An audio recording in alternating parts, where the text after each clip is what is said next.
Hey guys, and welcome back to the channel. This is the Tuesday edition of Fight Club, where we scan the Forex market for trades using the No Nonsense Forex method. But before we get into that today, let's have a quick look at the new trade assistant, version 4. A lot of people have been asking about this, and we released it the other day. We're not really where we want it to be with the trailing stops yet, so we've released this one, which doesn't have the trailing stops, but does have the additional features in there, such as the risk adjustment here. So the way it works is we can, here we go, sorry. So we can leave our risk at 2%, and to give you an example, so if I buy at 2%, it puts in 2 trades at 0.04. Okay, so technically if I drop this to 1%, it should give me 2 trades of 0.02, which it does. So we'll close that. Or if I said, right, well, I want my risk to be 4%, well, then it should give me 2 trades at 0.08, which it does. So you can see how easy it is just to change your risk from here. I'll drop that back down to 2. Now, one of the other good features in the this version of the Trade Assistant, it does have a open a single trade with the full lot size. So if we did that and we said, okay, our risk at 2% was 2 trades at 0.04, it should open a single trade at 0.08, which it does. So you can get an idea for how easy this is working now. The single trade feature does not scale out, so it's just a take profit and stop loss method. For all those people that are going to ask about that, there's your answer for that one.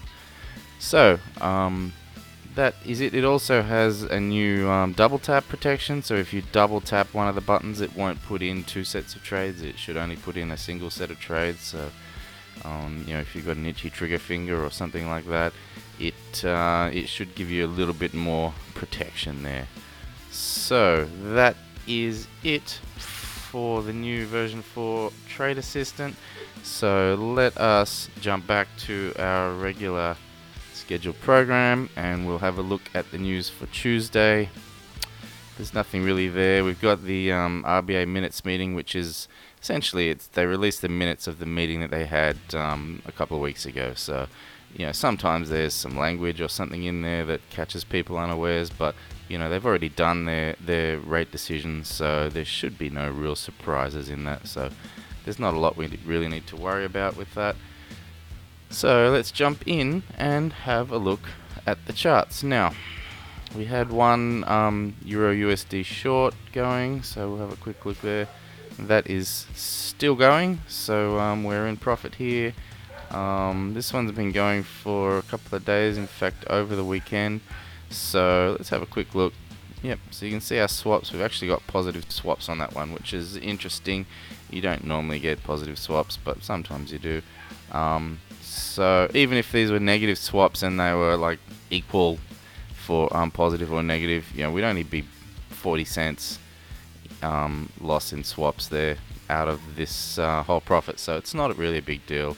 Just wanted to bring that up because people worry about swaps all the time, but honestly, it's all relative, so it's not really something you need to worry about too much. So let's have a quick scan through the system here and see if there's anything that's going to jump out at me as looking like a nice trade. This Aussie's just stuck in that range for, where are we, 1, 2, 3, 4, 5, 2 weeks or so. It's been in that range there. So it's either gonna bang, drop its guts and go flying down, or it's gonna pop back up a little bit. So we'll see what happens with that, but nothing just yet. So let's keep having a look through here. What I'm really looking for is some premium signal, something that's got alignment on everything, just to try and catch some nice entries. We've had some pretty dodgy ones recently. I've just sort of gone, yeah, okay, let's give it a try, but I haven't really been over the moon about it. So this guy's sort of lining up here for a short, possibly, but we don't have any confluence on anything other than the volume, so we'll just keep going there. We don't need to worry about him just yet, but keep an eye on him, see where he goes, and we'll just start bumping through these.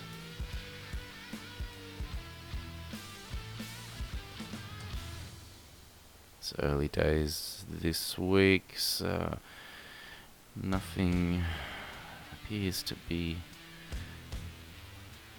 really ready for another trade.